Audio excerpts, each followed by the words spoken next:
Հարգելի պարոն Վարդևանյան, ձեզ որպես ինձ համար անվերապահ հեղինակություն հանդիսացող մարդու, իրավաբանի, քաղաքական գործի ունեմ հետևյալ հարցերը։ Վերջին 4 օրերի ընթացքում այս դահլիճում մենք ականատեսենք մի տրագիկոմեդիա իրենից ներկայացնող իրավիճակի։ Մեր օպոնենտները փորձում են մեզ մեղադրել այսպես կոչված արևմտյան Ադրբեջան կեղծ թեզերի իբրև թեորակարգ բերելու համար։ Ես խիստ զարմացած եմ, որ նրանք չեն մեղադրում օրինակ Հայաստանի Հանրապետության արտաքին հետախուզության ղեկավարին, որի կողմից հրապարակված զեկույցում գրված է այդ մասին եւ որի մասին խոսել է նաեւ մեր խմբակցության ղեկավար պարոն Կարապետյանը։ Ես խիստ զարմացած եմ, որ մեր օպոնենտները չեն նկատում, որ ընդամենը 2 ամիս առաջ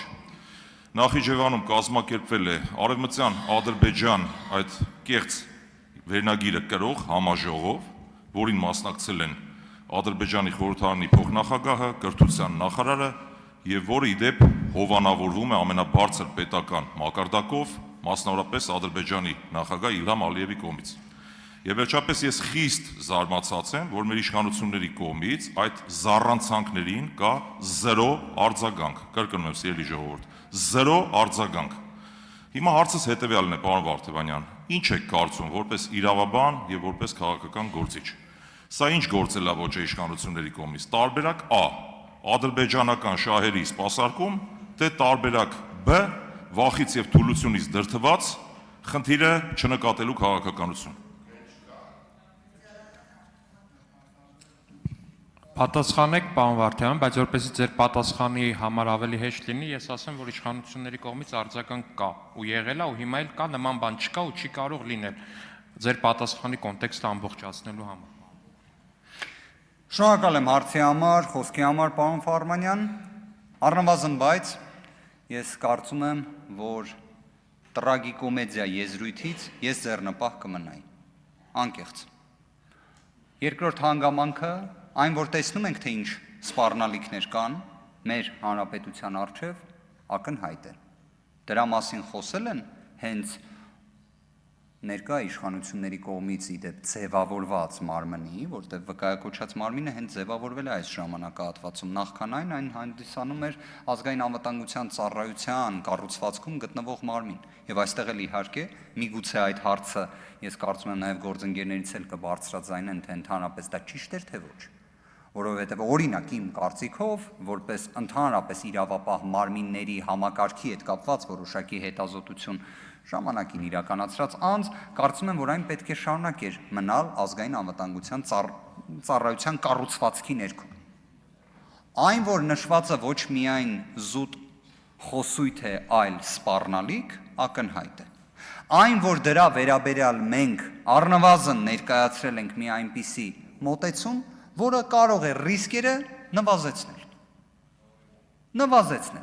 Մենք դա անվանել էինք Հակասաֆարովյան օրենքի նախագիծ, ելնելով նաև նրանից, որ անունը նախաձեռնության գաղափարի, որը իդեպ ԱՄՆ մշակույթում է իրավական շատ ընդունված, որ կոնկրետ մի անվանում է հիշատակվում նախաձեռնության հետ, այն հայտնի ստահակի անունն էինք օգտագործել, որով նաև որոշակի իմաստով ընդգծում էինք, որ նշված անձը փաստացի խուսափել է նաև իրական պատասխանատվությունից։ Իսկ պատժի անխուսափելիության սկզբունքը իդեպ նաև ունիվերսալ բնույթ ունի, որը իդեպ ակնհայտորեն անհարգանքի է մատնվել, անարգվել է հարևան երկրի կողմից։ Բայց իդեպ այս պնդումը անելով վստահ եմ, որ բոլորի համար էլ ակնհայտ է, որ այն որևէ կերպ հակադրման մեջ չի մտնում խաղաղության օրակարգի հետ։ Հայաստանի Հանրապետության քաղաքացիները եւ մեր դիրքորոշումն է դա, մեր ուժի դիրքորոշումն է դա, որ մեզ անհրաժեշտ է խաղաղություն։ Բայց միաժամանակ նաև կարծում եմ մեր խմբակցության ղեկավարի կողմից ներկայացված ելույթում նշված հարցի շատ կոնկրետ մեխանիզմը ներկայացվեց, շատ կոնկրետ։ Իդեպ, եթե կհնչի, այսպես ասած, հակադարձում, ի սկզբանե ասեմ, որ կանխենք հետագա դրա քննարկումը։ Հայաստանի Հանրապետության սահմանադրությունը ֆիզիկական անձանց մասով է սահմանափակում նախատեսում, բայց մենք գիտակցում ենք, չէ՞, որ նույն օրինակ անշարժ գույքի ավելի լայն իմաստով հատկապես հողերի, հողամասերի հետ կապված իրավաբանական անձինք կարող են նաև գործարքի կողմ հանդիսանալ, իրավաբանական անձանց կազմում կարող են հանդես գալ XY անձինք, այդ թվում թաքնված իրական շահառուի կեցվածքով։ Արձագանք։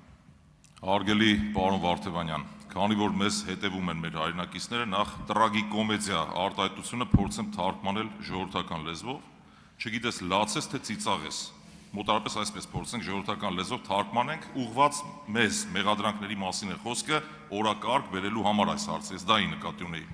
Ինչ վերաբերում է հակադարձելուն, ես որպես Հայաստանի Հանրապետության քաղաքացի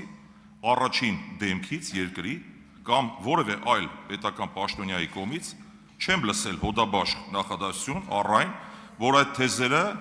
չեն կարող գոյություն ունենալ, որովհետև Հայաստանի տարածքում չկա Արևմտյան Ադրբեջան հասկացություն։ Եվ սրան զուգահեռ մեր օպոնենտները մեղադրում են մեզ այս հարց օրակարգ բերելու համար, խոսքը դրա մասին ընդհանրապես։ Եվ ես ձեզ խնդրում եմ, որպես եթե իհարկե ընտրվեք ազգային ժողովի նախագահի տեղակալ, ի պաշտոնե գոնե դուք որպես ժողովրդի կողմից մանդատ ստացած անձ, պարոն Վարդևանյան, այս խնդիրը բարձրացնեք ի պաշտոնե։ Ես առնվազն հետևյալ արձագանք կտայի, պարոն Ֆարմանյան, որ ինքնին այն փաստը, որ հարևան երկրի կողմից նման մեծ ֆինանսական միջոցներ ուղղվում են այդ գաղափարին, դրա շրջանակներում ներգրավված են լինում բազմաթիվ բարձրաստիճան պաշտոնյաներ, դա վատ է։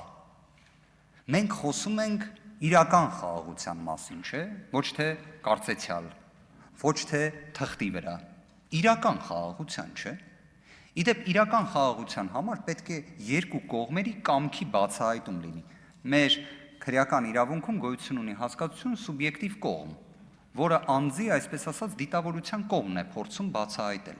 Հիմա ուզում ենք հասկանալ սուբյեկտիվ կողմը, եթե փորձում ենք հասկանալ այդ երկրի, ինչի համար են դա անում։ Ինչի համար։ Արդյոք նշված հարցը պետք է մշտապես սուր, հերքողական, ժխտողական դիրքորոշման արժանանա միանշանակ։